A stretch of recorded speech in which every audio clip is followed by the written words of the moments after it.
How should we treat the animals we eat? The club made its debut this semester with a documentary screening that inspired discussion about humans' role in raising animals for our own use and consumption. An open-to-all screening of the film At the Fork, a heartfelt documentary about the animal agriculture industry, was hosted by COD Students for Animal Welfare as their first event of the fall semester on November 10. Following it was a discussion of the film during which attendees addressed ethical questions about the role of humans in caring for animals and shared their own feelings and experiences with issues of animal welfare. The movie follows its creators, couple John Papola and Lisa Versace, on their journey to a variety of American farms and shows the different ways livestock is treated. One of the stops on their journey was a high-volume industrial farm that packed hens into cages that were only as long and wide as a sheet of paper and provided barely enough room to stand. Another stop, a small-scale, open-air farm, had large, scenic pastures that allowed the animals to do as they pleased. To stay up to date with latest top stories,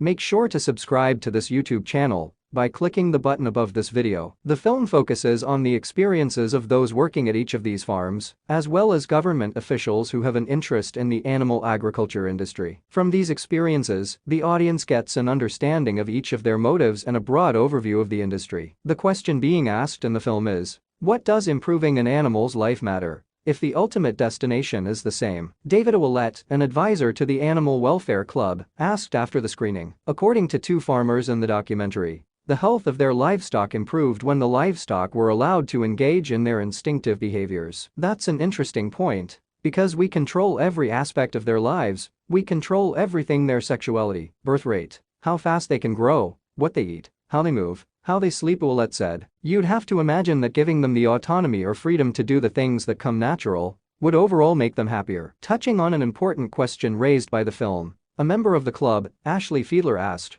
why do humans have dominion over animals? To her, humans are ultimately the ones changing animals. Animals are not doing that to themselves. What sticks out to Ouellette when looking at animals is how similar their bodies look to his own. When I see human bodies, I'm like, oh, that's like a chicken wing, he said while pinching his forearm. That's strange to think about. That's a body. When it's alive, it's active, it feels it has consciousness, and it desires. To Fiedler, the most important thing from the movie that relates to the club is humans having dominion over animals. That line is what our club is trying to be about, trying to explain how we want rights for humans and rights for animals as well, she said. Talking about the numerous movies, books, and stories about animals and agriculture, Fiedler wondered what someone could do to address the issue. Ouellette chose to adopt veganism, a change many make to address the issue. He connected to the moment where Papola tries a meat alternative jackfruit sandwich at a vegan restaurant and is immediately impressed. Papola says in the film that if every meat alternative tasted as good as the jackfruit,